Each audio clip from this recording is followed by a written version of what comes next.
Uma vez um amigo meu falou o seguinte: quando você tem policiais corruptos, quando a corrupção é endêmica numa instituição, eventualmente, ainda assim, você tem pessoas boas e interessadas em manter a rigidez do sistema de defesa da sociedade. Falando das polícias, tá?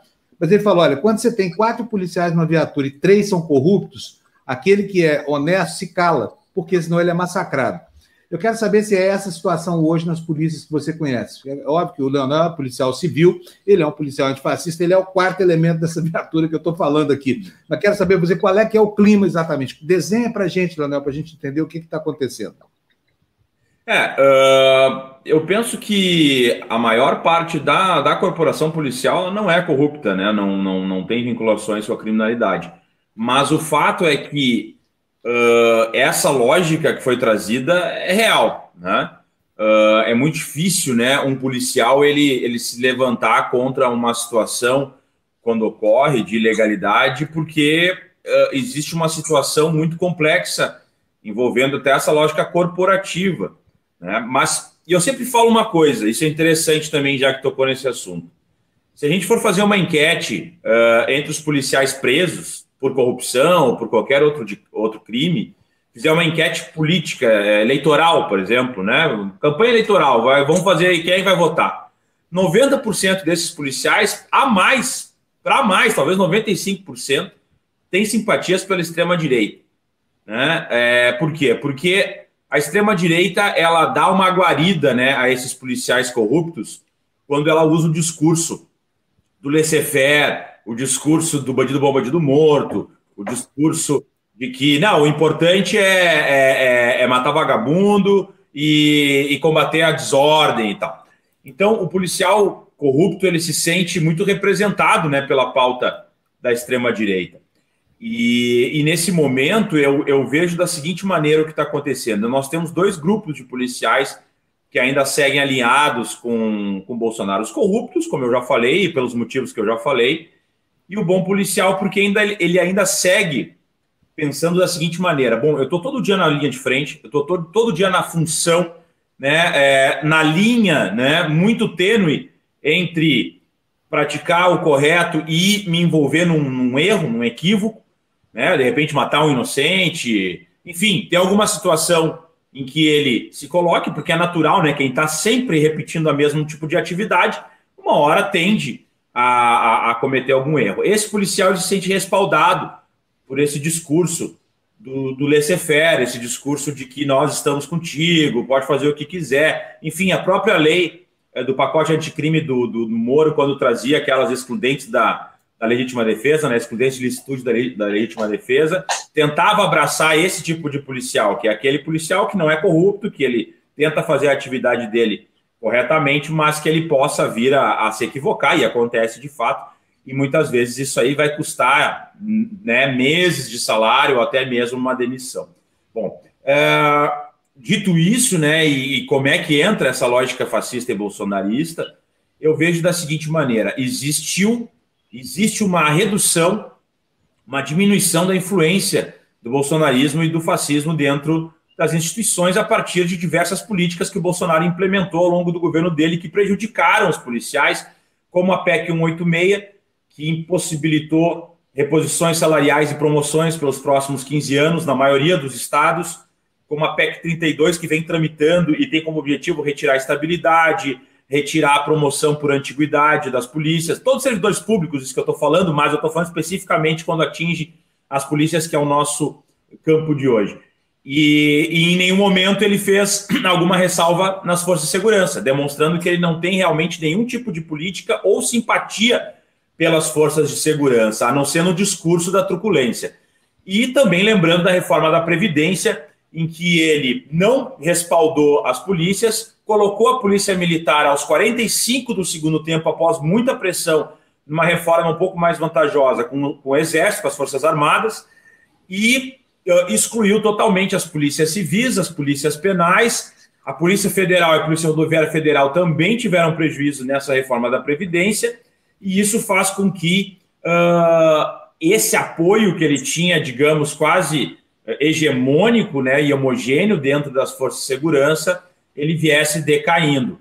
ocorre que os grupos que permaneceram na lógica bolsonarista são grupos mais radicalizados, grupos mais violentos e grupos mais dispostos a fazerem ações extremistas e ações de desestabilização, principalmente nos estados governados por adversários do Bolsonaro. Isso eu venho falando já faz mais ou menos um ano, que eu venho dizendo que depois, né, daquele motim lá, daquela ação miliciana lá no Ceará, né, que vitimou Cid Gomes, toda aquela situação, né, dos policiais utilizando viaturas, armas para fora, fechando comércios nas ruas ali da cidade, que muito provavelmente as pessoas pensam assim, que teremos um golpe de Estado formal, vertical, né? O presidente vai dar um comando e todas as corporações, de forma organizada, irão tomar o poder, né? Que é aquela lógica que a gente tem de 64, né? Algo totalmente coordenado, institucionalizado. E eu alerto que, no meu ponto de vista, não. No meu ponto de vista, o que nós teremos serão pequenas ações de baixa intensidade, perpetrada muitas vezes por pequenos grupos de dentro das polícias, como a gente viu em Recife mesmo, quando aqueles dois nem manifestantes eram, né? Eles não estavam nem envolvidos na manifestação, mas quando aqueles dois indivíduos perderam o olho a partir de tiros disparados pela PM, e aparentemente aquilo foi uma ordem completamente, né, aleatória, que veio de um comando muito específico, mas aquilo causa um desgaste ao governador, aquilo causa uma necessidade dos governadores se manifestarem, como aconteceu em São Paulo ontem. Então, isso vai criando pequenas cisões entre as forças policiais e os seus comandantes, e isso vai sendo utilizado para poluir, para contaminar toda a instituição, e vai ser utilizado o discurso dos baixos salários, os discursos das faltas de investimentos na polícia, e isso pode ir contaminando, né, e criando pequenos atritos nos estados. Do meu ponto de vista, não é dessa forma assim que vai se operar, entende? Porque não há um clima que sustentaria uma situação desse tipo, porque isso seria muito evidente, né? Então, é o que eu penso, e por que seguem dessa maneira, né? A gente tem toda uma situação que a gente deveria debater seriamente no campo democrático, que, por exemplo, o primeiro ponto antes da desmilitarização é a carreira única, né? Porque essa função de nós termos nas polícias militares, polícia civis, polícia federal, duas entradas, uns entram por baixo, outros entram por cima, e os que entram por cima vêm de outra casta, recebem 5, 6 vezes maiores salários, e eles são muito mais coesos, e os governos utilizam essas cúpulas para subordinar os demais, e aqueles que não estão de acordo se calam porque vão ter algum tipo de prejuízo se fizerem qualquer tipo de colocação, né? Existe toda uma lógica de assédio moral, né, dentro dessas corporações a partir dessas duas entradas. Tanto é que pode ver, né, quem falou lá em São Paulo foi um comandante, né, um oficial. A gente observa a situação lá em Recife. Quem deu o comando para aquela atuação da polícia de choque foi um oficial também, e ele subordina, e pode ver, mesmo no Congresso, né, no Congresso Nacional, os representantes das forças policiais, 90% para mais são oficiais ou delegados que estão sendo representados, né, e colocam as políticas alinhadas ao bolsonarismo. E, claro, aí a base acaba seguindo, porque é da mesma corporação, se ele está dizendo a verdade, ele que comanda, ele que eu vou tentar não me prejudicar. Então, isso vai contaminando, como eu já falei, mas eu não vejo algo tão evidente. Agora, até 2022, eu acho que tem alguns fatos que acontecerão. Confrontos armados, tiroteio em manifestações, durante campanha, atentados. Isso é algo assim inexorável pela quantidade de armamentos, né, que nós temos nas mãos da população civil, e boa parte desses armamentos é óbvio que estarão nas mãos de grupos com lógica paramilitar, já não miliciana, né? Não naqueles grupos que fazem atuação criminosa no seu cotidiano. Eu falo paramilitar, grupos aí com armamento e que tem uma lógica não criminosa no seu cotidiano, mas que se organizam em clubes de tiro, clubes de motocicletas, etc., etc., fazem um treinamento, muitas vezes repassado até por policiais ou militares, e vão estar dispostos aí a cometerem algumas atrocidades. E, na verdade, basta um indivíduo que tenha esse ímpeto, e que não é difícil achar, né? Tenha ímpeto, treinamento, esteja armado, para a gente ter uma tragédia, como aconteceu, por exemplo, na Noruega, né? Aquele que foi num acampamento lá da juventude da esquerda lá da Noruega e matou dezenas de jovens.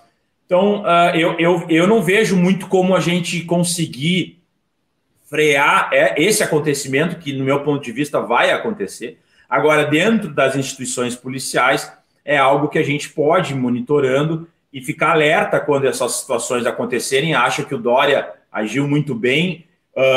Acredito que lá em Recife também tenha sido dado uma resposta à altura. Na verdade, tudo que eles querem é esse tipo de situação, de confronto, de quebra-quebra, para poder, no discurso, legitimar os abusos que eles estão prontos a cometerem, que é essa garantia da lei e da ordem, que o Bolsonaro toda hora fica instigando, fica falando, e se a gente, no campo progressista e de esquerda, também pescar, morder essa isca, né, for pescado por essa isca, né, por exemplo, vamos começar a ir para a rua, quebrar tudo, não sei o quê, começar com esse discurso, que é tudo que eles realmente querem, aí vai estar legitimado, então, esses abusos por parte da polícia e estratégias aí de finalização da nossa democracia e ocupação dos espaços de poder por uma lógica aí totalmente autoritária mesmo e descolada da nossa democracia. Como é que deve se portar o cidadão na rua no dia 7 de setembro, caso ele faça manifestações?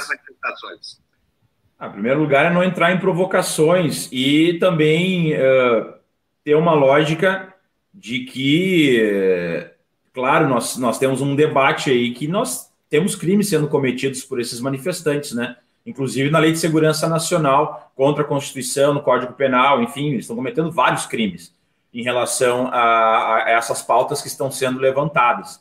Mas nós sabemos que, enfim, alguns não farão e não cometerão esses crimes tão abertamente, né? Farão uma defesa do voto impresso, outras bobagens aí da gasolina R$7. Eu não consigo entender, honestamente, o que motiva alguém, a não ser o fascismo mesmo, uma visão deturpada e racista, e enfim, o que motivaria alguém a ir à manifestação no dia 7 de setembro para defender um presidente inepto, corrupto, genocida, como Bolsonaro.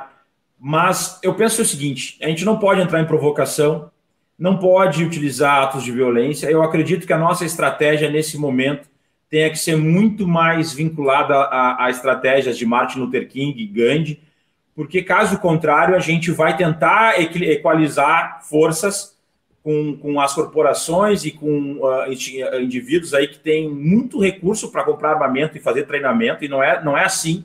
Né? Tem gente que sonha com uma revolução socialista, ou sonha com uma guerrilha, não é assim. Né? A nossa ditadura militar aqui demonstra bem isso. Não existe a possibilidade de tentar fazer qualquer frente. Aí são mais de 1 milhão de policiais, né, praticamente, aí, entre guardas municipais, isso extrapola, treinados. Né? Nós temos aí indivíduos armados que estão treinando dia após dia, aí, porque tem recursos para isso. Então, assim, não adianta a gente tentar, tem gente, vamos comprar armas, não adianta, é bobagem, é só para morrer. É só para a gente legitimar, para dizer, tivemos que agir porque tinha gente se organizando armado. Então, no meu ponto de vista, a estratégia correta é demonstrar que existe um grupo corrupto, genocida, miliciano, paramilitar, que tenta tomar o poder para fazer